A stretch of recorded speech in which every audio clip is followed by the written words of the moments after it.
year rock grew up, stopped being just noise, started being something that hurt, something that healed, something that stayed with you long after the record stopped spinning. That year produced ballads that hit different. Not soft, not easy, heavy with real feeling. The kind of songs that found you at the wrong moment and somehow made it the right one.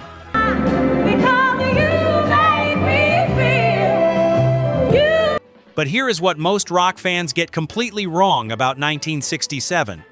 The songs that truly defined that year were not always the loudest ones.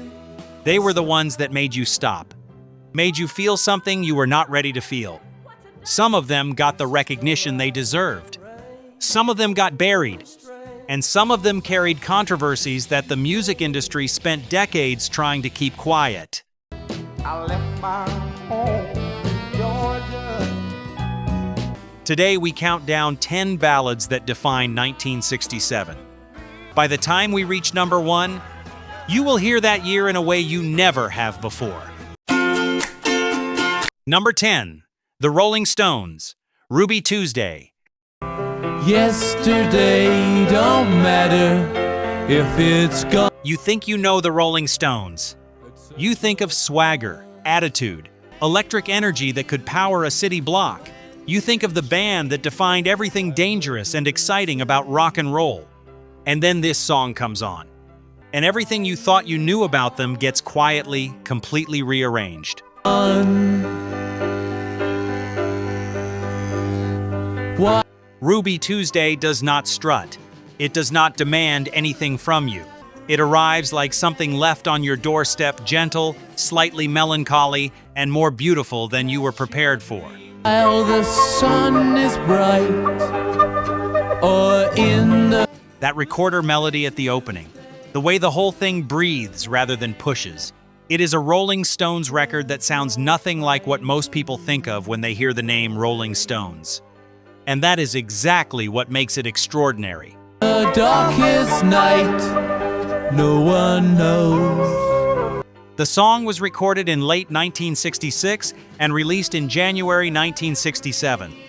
It came out as a double A-side with Let's Spend the Night Together, and here is where the story gets interesting.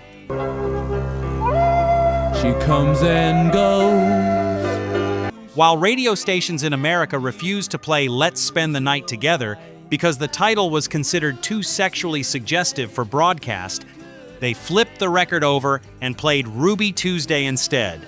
And Ruby Tuesday went to number 1 in the United States. Goodbye. A Rolling Stones ballad became their American number 1 because the other side of the record was too hot for radio. That is 1967 in a single sentence. Ruby Tuesday, who could hang a name?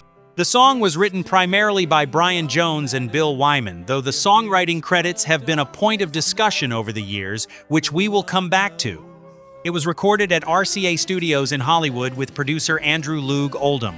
Shame on you when you change with every... The production is spare and deliberate acoustic guitar, bass, piano, that distinctive recorder line, and every element serves the emotional center of the song without overreaching. New day, still I'm gonna miss you. The lyrics describe a free spirit, a woman who cannot be owned, cannot be held, cannot be defined by anyone else's expectations. She comes, she goes, she belongs to herself. In 1967, that portrait of female independence was quietly radical in ways that the song's gentle melody almost disguised. Don't question why she needs to be. Here is your fun fact. Brian Jones played the recorder on this track. The same Brian Jones who was the original leader of the Rolling Stones, who played slide guitar and harmonica and a dozen other instruments, who was by 1967 already in a complicated and deteriorating relationship with the band he had founded. Be so free. Ruby Tuesday contains one of his most beautiful recorded performances, and it came at a moment when his time with the band was running out. She'll tell you it's the only way to... Why does this song sometimes get treated as a footnote in Rolling Stone's conversation? Because the Stones' catalog is so enormous, so packed with iconic records, that even genuinely beautiful work gets crowded out.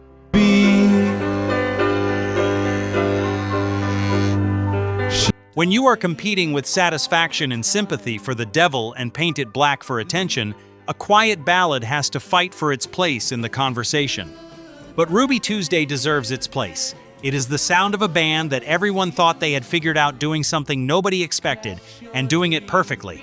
We just can't be chained to a life. Go back and listen to Brian Jones's recorder on that record tonight. Really listen. There is something in it that sounds like a goodbye, because in a way, it was. Where nothing's gained and nothing's lost. The next song on this list came from a man whose voice carried the weight of a generation's grief, and in 1967, that grief had never sounded so beautiful. Number 9, The Doors, People Are Strange. Down when you're strange, faces come out of the... Let me tell you exactly when this song hits hardest. It is not at a concert. It is not on a great stereo system with the volume up. It is late at night. You are somewhere you do not quite belong. rain when you're strange. No one... Maybe a city you do not know. Maybe a room full of people who all seem to know each other. And you are standing slightly apart from all of it, feeling the specific loneliness of being surrounded by humans and still being completely alone. remembers your name when you're strange. And then this song comes on, and suddenly you are not alone anymore, because Jim Morrison already felt exactly this way, and he put it on a record. And that record has been finding people in exactly this moment for nearly 60 years. Strange when you're strange. People Are Strange was released in September 1967 as a single from The Doors' second album, Strange Days. It was produced by Paul A. Rothchild, the producer who worked with The Doors through most of their career and who understood better than almost anyone how to capture the specific atmosphere the band created. People are strange when you're a stranger. The recording was done at Sunset Sound in Hollywood, and it has that slightly eerie, carnival-like quality that sits underneath everything The Doors did best. Faces look ugly when you're alone. Women... The lyrics are deceptively simple. When you are a stranger, faces look ugly, women seem wicked, streets are uneven, everything is slightly off. seem wicked when you're unwanted. Streets are uneven. But the simplicity is the point. Morrison was describing alienation in language a child could understand and making you feel it in your chest, regardless of your age or your circumstances. When you're down. The song reached the top 40 on the US charts and became a staple of FM album-oriented rock radio, the format that was transforming the American music landscape in 1967.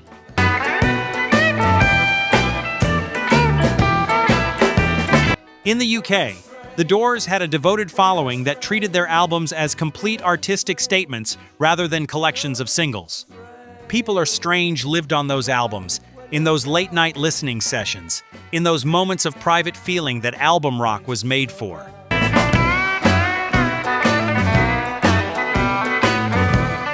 Fun fact, the song was reportedly inspired by a specific moment.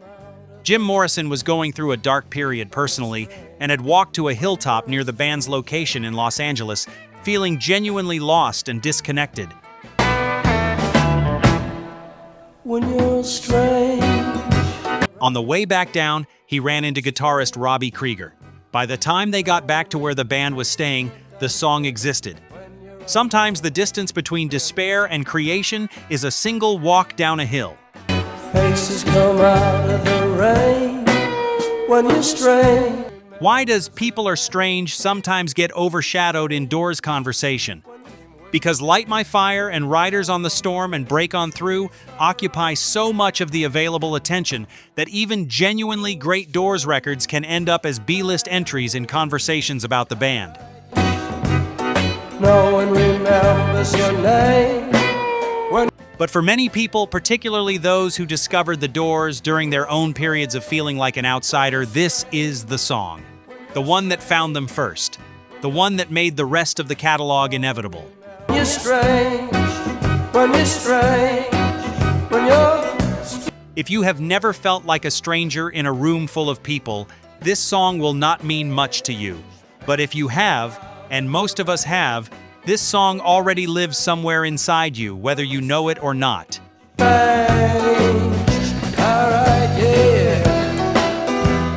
If this countdown is already reaching you, smash that like button. It takes 1 second and it keeps this music history alive for the people who need to find it.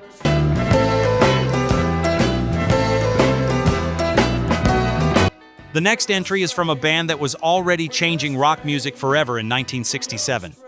And the ballad they made that year is the one that most people forget to mention when they talk about just how far ahead of their time they really were. Hey, Rocklore community.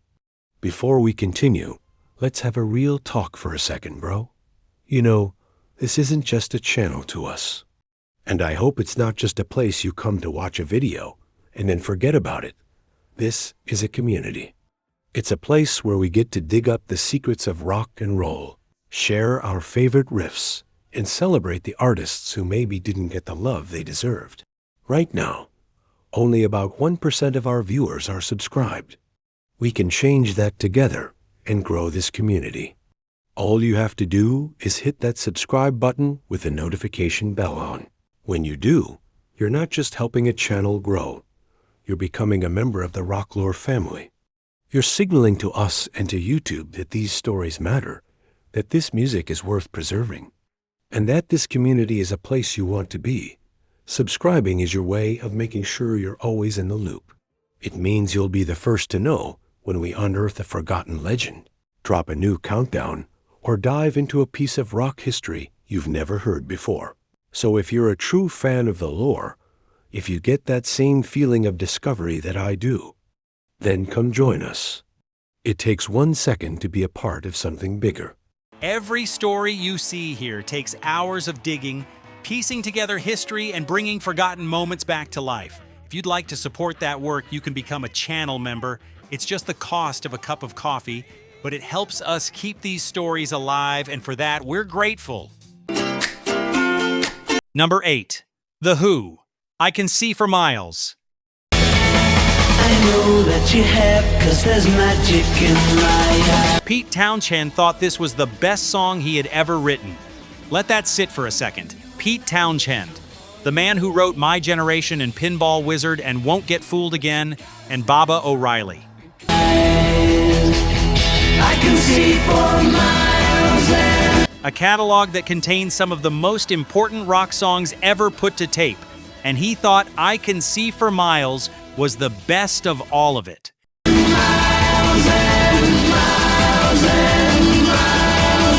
Now is I Can See for Miles, a traditional ballad in the soft, gentle sense.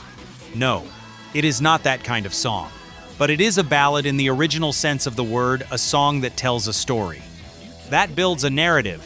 That takes you somewhere emotionally through the accumulation of detail rather than through a single explosive moment.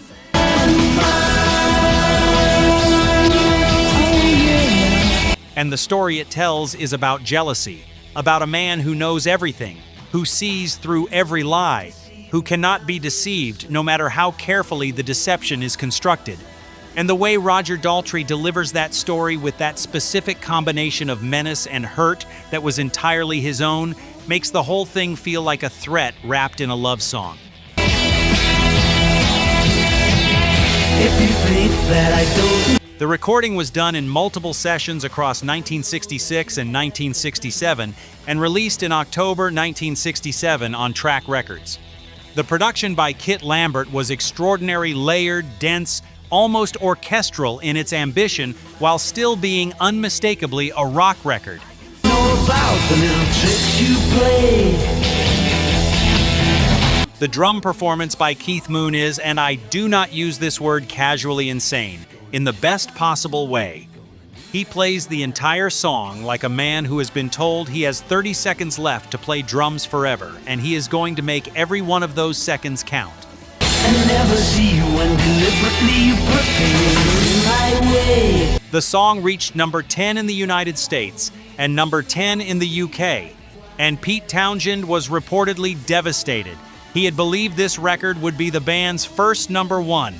When it was not, something in him shifted, and that shift, that anger at the gap between artistic ambition and commercial reception, fed directly into the increasingly ambitious work that followed. Well, here's a poke at you, you're gonna choke on it too. Here is your fun fact. The recording process for this song was unusually spread out. Different elements were recorded at different times in different locations, and the final assembly of the track required careful production work to make it cohere. You're gonna lose that smile because of the wild. The density you hear in the finished record is not accidental. It was constructed piece by piece with tremendous deliberateness. The chaos sounds effortless because the effort was enormous. I could see for miles and miles. I could see for... Why does this song sometimes get bypassed in 1967 conversations? Because 1967 is so dominated by the psychedelic narrative, Sergeant. Pepper, The Summer of Love, flower power that a song built on jealousy and emotional surveillance feels slightly out of step with the official story of the year. Miles and miles. I could see for miles and... But The Who were never particularly interested in the official story. They were always doing something harder, something more honest, something more uncomfortable. Pete Townshend believed in this song completely, and he was right to, even if the charts did not agree at the time. Number 7. Procol Harum, A Whiter Shade of Pale. We skip the life and let go. There are songs that belong to specific moments in history, and then there are songs that seem to exist outside of time entirely. Songs that could have been made in any decade, any era, any century, because the feeling they carry is older than any of those things. A Whiter Shade of Pale is one of those songs.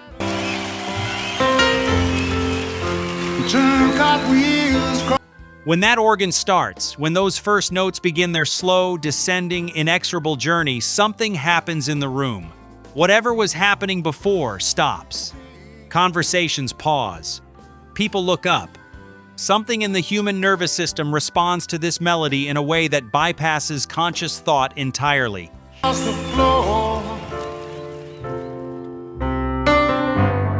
That is not normal. That is not what most music does. Most music asks you to pay attention. This music simply takes it. The song was released in May 1967 on Durham Records and spent 6 weeks at number 1 in the UK. 6 weeks, keeping the Beatles off the top spot, keeping everyone off the top spot. I was feeling kind of seasick. Because in the summer of 1967, this song was simply where the top of the charts lived and everything else had to wait. But the crowd called. The production, and we discussed this in our earlier reggae and ballads countdowns, drew inspiration from Bach's Air on the G string, filtered through Gary Brooker's piano and Matthew Fisher's organ into something that felt simultaneously ancient and completely of its moment. All out for more. The lyrics are surreal references to a miller, a ceiling, a Vestal Virgin, a truth. They do not resolve into a clean narrative. They create a mood, an atmosphere, a feeling of something profound just out of reach. And now, because I told you the controversy was coming, and here it is in full. The room was humming harder. The story behind this record is not just about the music. It is about credit, about recognition, about what happens when something becomes worth an enormous amount of money and the people who built it cannot agree on who deserves what share of what was built. Here is what we know, presented as fairly as possible.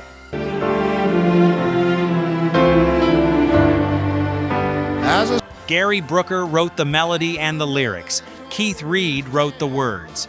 Those contributions are not in dispute. But Matthew Fisher, the organist whose descending keyboard line is the single most recognizable element of the entire recording, Sailing through away.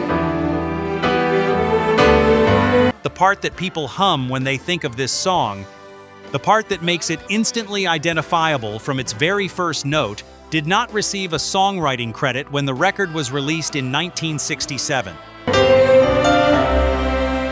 When we call out For decades, Fisher accepted this. The record was a hit. The band moved forward. Life continued. But as the song's status grew, as it was voted among the greatest recordings in British music history, as licensing fees accumulated across decades of film and television usage,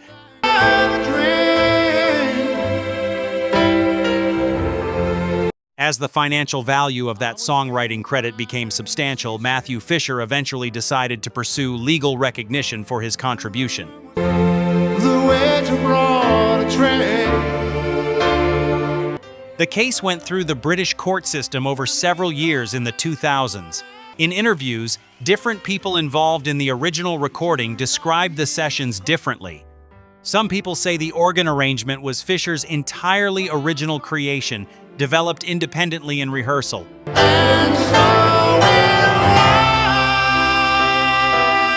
Others say the musical ideas developed collaboratively, drawing on shared influences in a way that makes individual ownership difficult to determine precisely.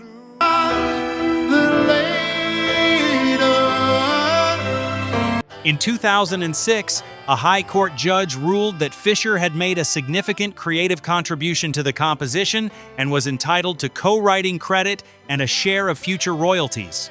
As the miller told his tale, That decision was partially appealed and modified in subsequent proceedings, resulting in a nuanced legal outcome that acknowledged his contribution without fully unwinding 40 years of prior arrangements.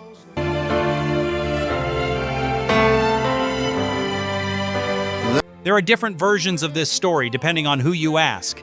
Gary Brooker had his perspective, Matthew Fisher had his. The legal process produced a formal resolution. at her face at first just ghostly.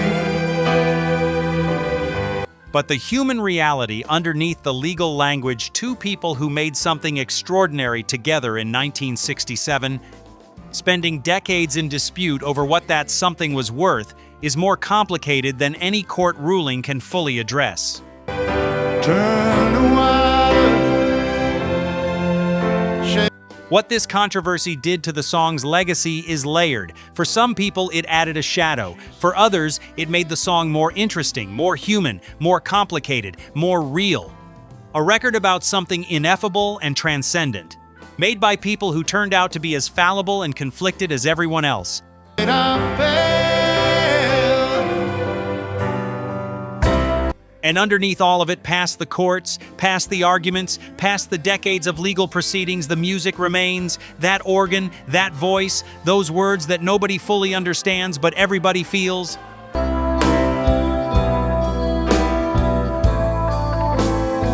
That is why this is not just music, that is history, and it will outlast every dispute ever fought over it.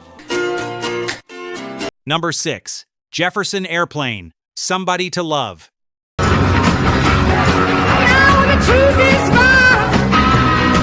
Grace Slick walked into Jefferson Airplane and immediately changed everything about what the band was capable of.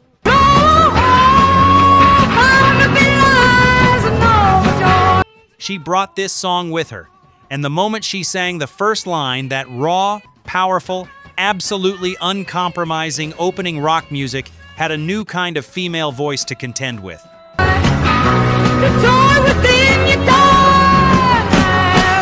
Not sweet, not decorative, not there to compliment the men around her. There, present, demanding your complete attention, whether you were ready to give it or not. Don't you want somebody to love? Don't you need somebody? Somebody to Love was released in February 1967 on RCA Records and reached number 5 on the Billboard Hot 100. It was produced by Rick Gerard and recorded at RCA's studio in Hollywood.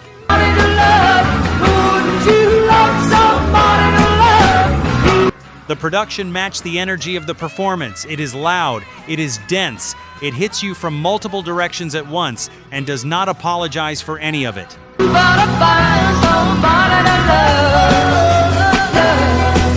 The lyrics ask a question that sounds simple on the surface.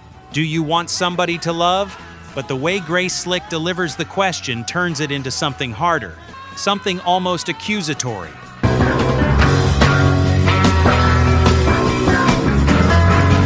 Like she is asking whether you are even capable of real love. Whether the people around her, whether the entire generation being celebrated as loving and peaceful and open, actually have any idea what love requires of them.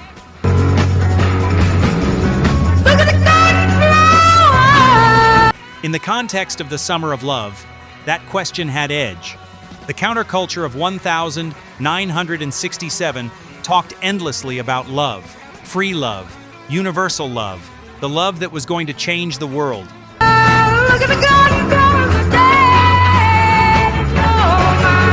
And here was Grace Slick asking, but do you actually know what you are talking about?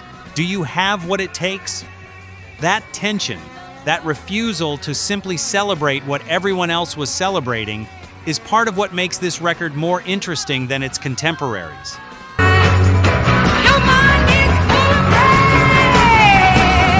Fun fact, the song was originally written and recorded by Grace Slick's previous band, The Great Society, before she joined Jefferson Airplane.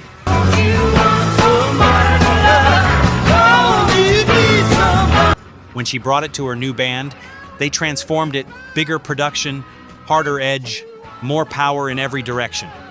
Sometimes a song needs a bigger room before it can show you everything it is capable of.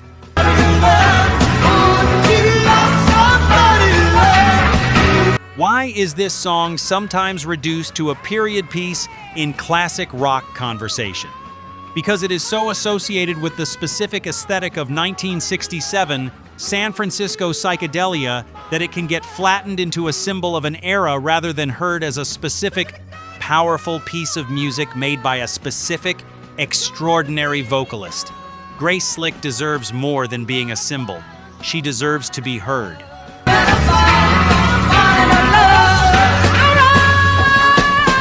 We are halfway through this countdown, and I want to hear from you right now. Which song has hit you hardest so far?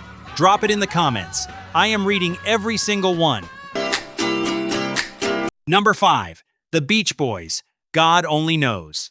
I may not always love you. Paul McCartney has called this the greatest song ever written. Not one of the greatest, the greatest. But long as there are stars above you, you. And when you sit with God Only Knows, when you really sit with it, without distraction, without the familiarity that comes from having heard it too many times, you start to understand why a man who wrote Yesterday and In My Life and Blackbird would say that about someone else's song. Never need to doubt it. I'll make you so. Because God Only Knows does something that almost no other song manages. It is a love song that admits, right in its opening line, that life without the person you love might actually be fine. That you might be okay without them. Sure about it. God only knows what I. And then it spends the rest of the song explaining why that rational acknowledgement means absolutely nothing against the reality of what you feel.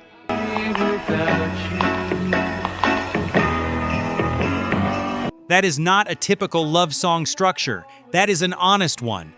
The song was released in August 1966 in the United States and became a significant UK hit in 1967. If you should ever leave me. It was written by Brian Wilson and Tony Asher and produced by Brian Wilson as part of the Pet Sounds album, one of the most ambitious and meticulously crafted recording projects in rock history. Well, life would still go on, believe me. The world could. The recording was done at Western Recorders and Gold Star Studios in Hollywood, using a full orchestral arrangement that Wilson built from the ground up with extraordinary care and precision.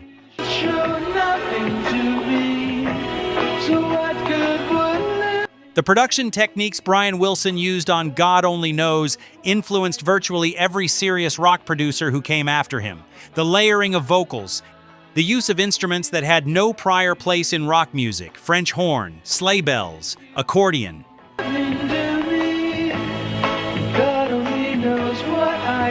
The spatial quality of the mix that made the recording feel three-dimensional. These were not accidents. They were inventions, and they changed what people thought was possible inside a recording studio. Carl Wilson sings the lead vocal.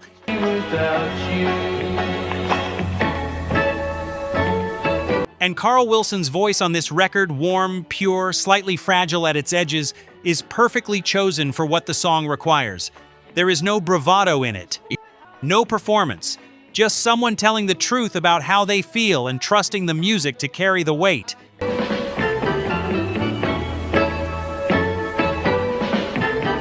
Here is your fun fact. Pet Sounds, the album that contains God Only Knows, was a commercial disappointment in the United States on its initial release. The American record label was not fully behind it.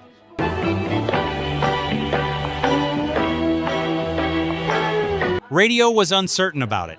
The very record that would be voted one of the greatest albums ever made by musicians and critics in subsequent decades was, in 1966 and 1967, considered a commercial misstep by the people who were supposed to be selling it.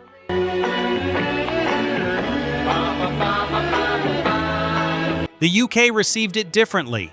British music critics and musicians, including the Beatles, who cited it as a direct influence on Sgt. Pepper, understood immediately what they were hearing. Sometimes a country that is not your home country hears you more clearly than the one that is.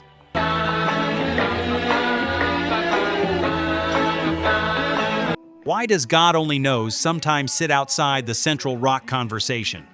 Because Brian Wilson was doing something so far outside the expected parameters of rock music that some rock purists were uncertain how to categorize it. It is not a guitar record. It is not a blues-derived record.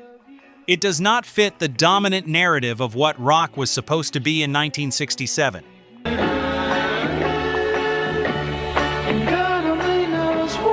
But Paul McCartney was right. Whatever category you put it in, it is extraordinary, and it belongs on any honest list of what 1967 produced that the world should still be paying attention to.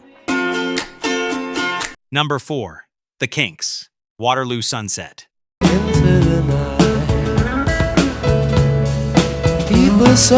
Ray Davies wrote this song looking out of a window. That is where it came from, not from a dramatic life event, not from heartbreak or political anger or spiritual seeking. Dizzy, make me feel dizzy, taxi light shine. From standing at a window and watching two people meet on a bridge at dusk and feeling in that quiet, unremarkable moment something overwhelming about the beauty of ordinary life. And somehow he turned that into one of the most perfect songs the 1960s produced.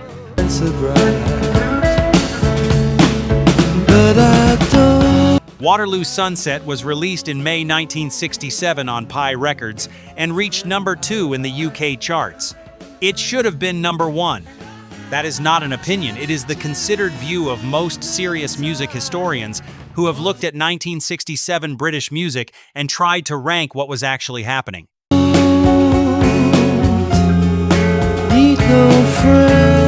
But number 2 was where it landed, and the song's greatness has never depended on a chart position. As long as our days on.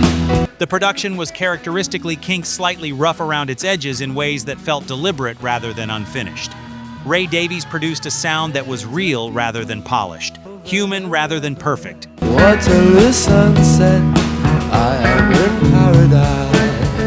And that humanity is part of what makes Waterloo Sunset feel like a moment you actually lived rather than one you merely heard about. The lyrics describe the view from Waterloo Bridge in London at sunset. Terry and Julie, two people who might be real, might be fictional, might be versions of people Davies knew crossing the bridge together.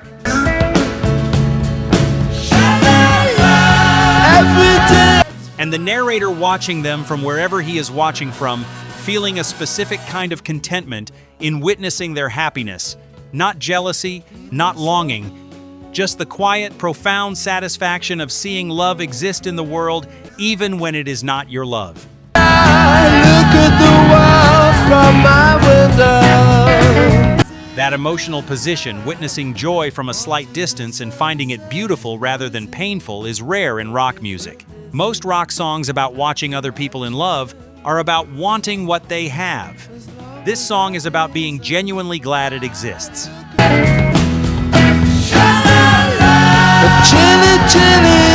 Fun fact, Ray Davies has said in interviews that the song was written while he was ill and housebound. The window was literal. The view was what he had available.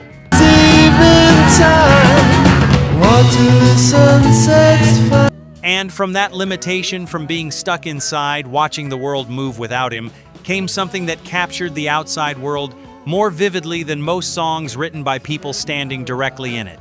Limitation and constraint, again and again in music history, produce extraordinary things.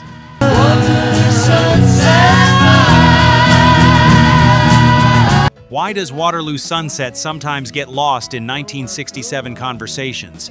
Because the Kinks were perpetually undervalued relative to their actual contribution to rock history.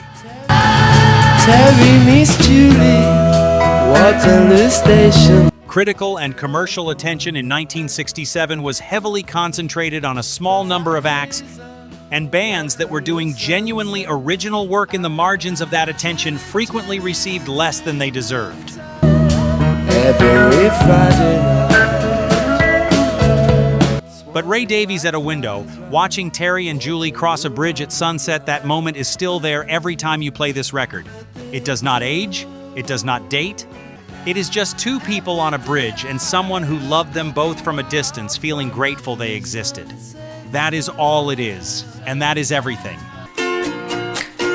Number 3, Aretha Franklin. You Make Me Feel Like a Natural Woman. I used to feel so uninspired. There are vocal performances in rock and soul history that exist in a category by themselves, a category that has no other members. And when I knew I had to face some Performances so complete, so fully realized, so perfectly married to the material they are delivering that the idea of anyone else recording the same song becomes almost incomprehensible. Aretha Franklin's recording of You Make Me Feel Like a Natural Woman is one of those performances. other day. Lord, it made me feel. From the very first note, that opening, the way she approaches the first syllable, not with a rush, not with a demonstration of power, but with something that sounds like relief. Like she has been carrying something heavy for a long time, and this song is the moment she is finally allowed to set it down. So tired. Before the The song was written by Carole King and Jerry Goffin, the legendary songwriting partnership that shaped the sound of American popular music through the 1960s, and Jerry Wexler, the Atlantic Records producer who worked closely with Aretha throughout her defining years. day I met you, life was so unkind. The story goes that Wexler approached Carole King with the title Natural Woman as a concept and asked her to write a song around it. She went home, wrote it with Goffin, and delivered something that exceeded what anyone had imagined the concept could become. You're the key to my peace of mind. Because The recording was made at Atlantic Studios in New York and produced by Wexler alongside Arif Mardin and Tom Dowd, three of the most skilled ears in the American recording industry working together on a single session.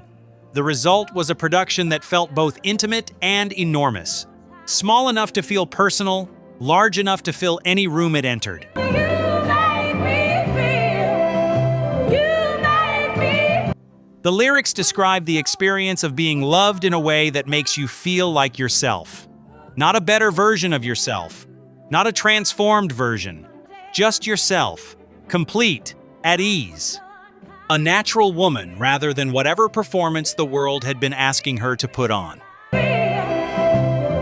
make me feel like a nip. In 1967, for a black woman in America navigating everything that meant, that theme carried weight that the words alone cannot fully convey. Aretha did not just sing it, she testified. Here is your fun fact. Carole King, who wrote the song, performed her own version at the Grammy tribute to Aretha Franklin in 2018, the year Aretha died.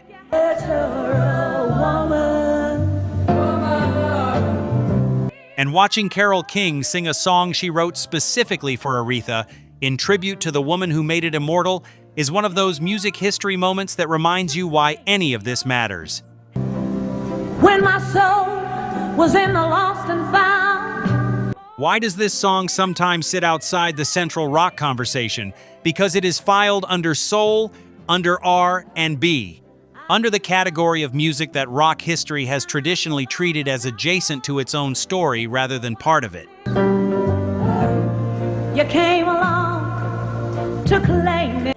But the lines between rock and soul in 1967 were never as clear as the categories suggest. And Aretha Franklin's Natural Woman belongs in any serious conversation about the greatest recordings of that year. Full stop. She made you feel it all the way through. Number 2. The Beatles. Strawberry Fields Forever.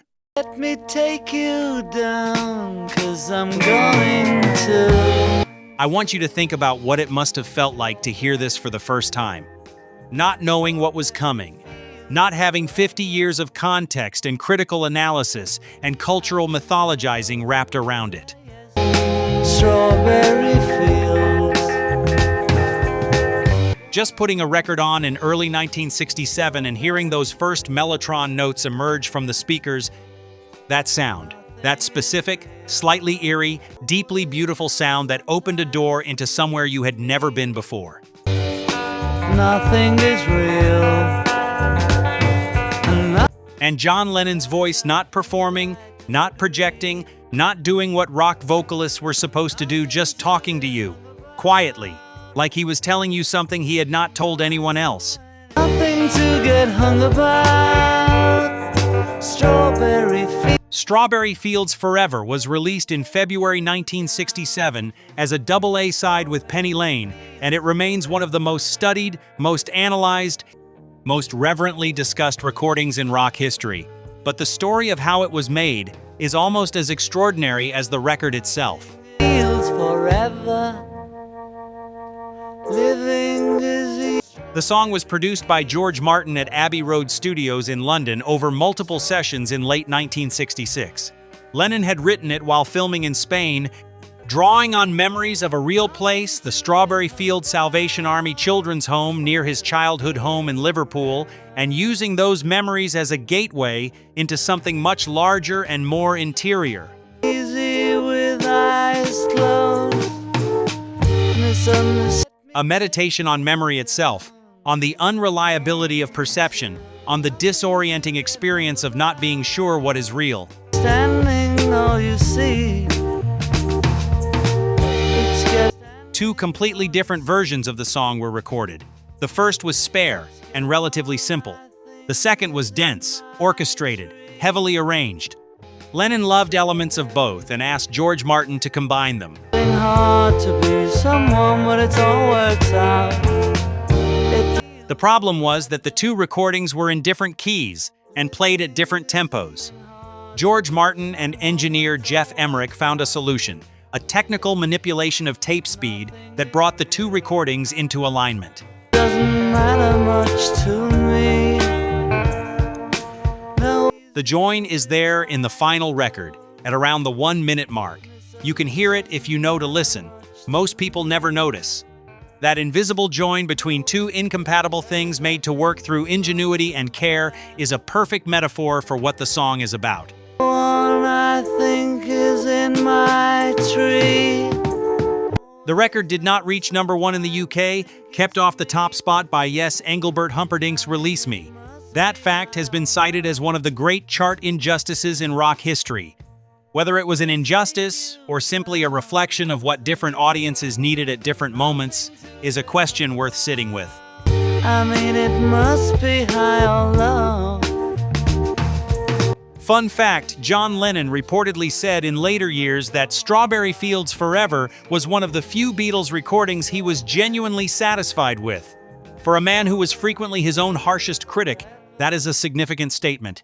He heard in it something that matched what he had been trying to say. That is, you can't, tune in, but it's alright. That kind of satisfaction, the rare feeling of a piece of work that actually became what you intended it to be, is something most artists spend entire careers chasing. That is, I think it's not too bad. Why does this song sometimes get taken for granted in rock conversation?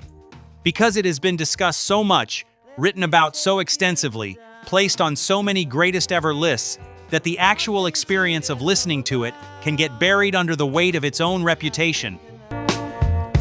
Let me take you down, 'cause I'm going.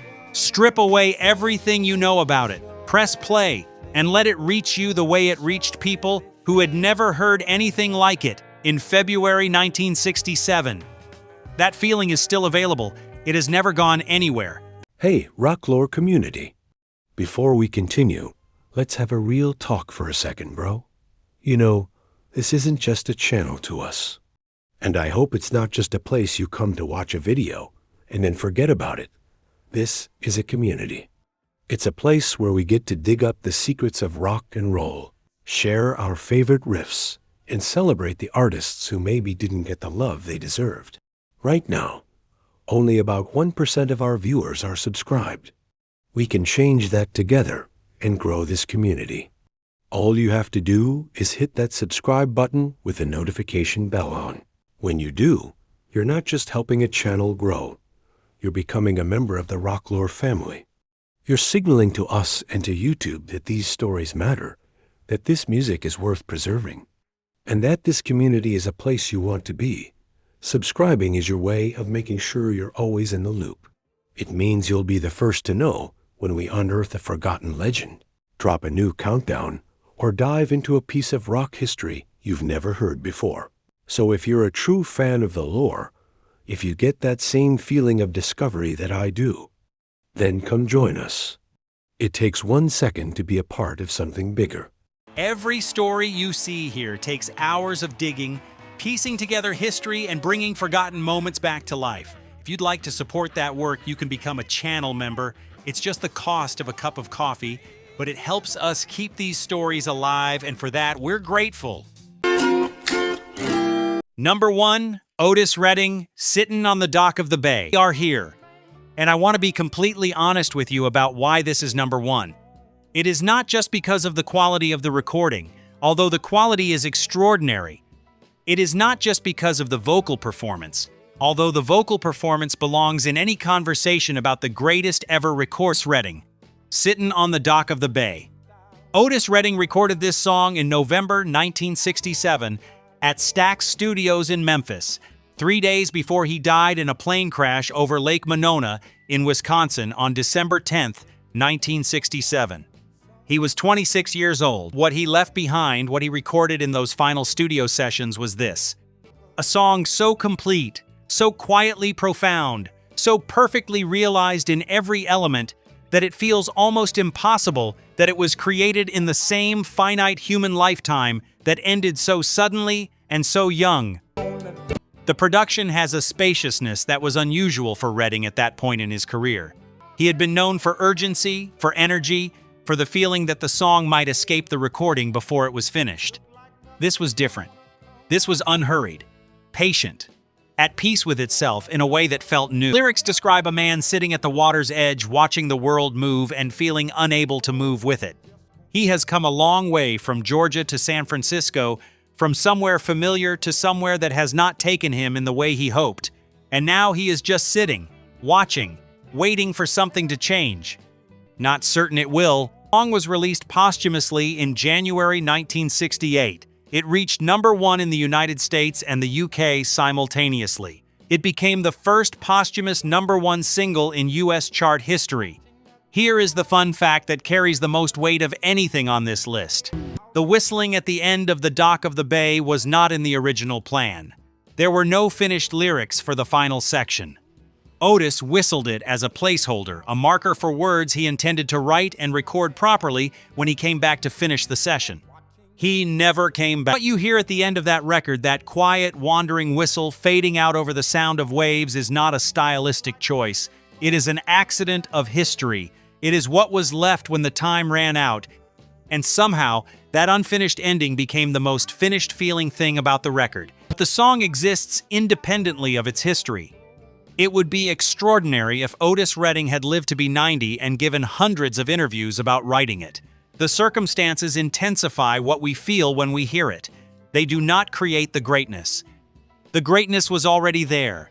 Put it on tonight, not as a memorial, not as a history lesson, as music. Let it take you to that dock. Let the water move. Let the stillness settle around you. And stay there for 3 minutes and 8 seconds. That is all he asks.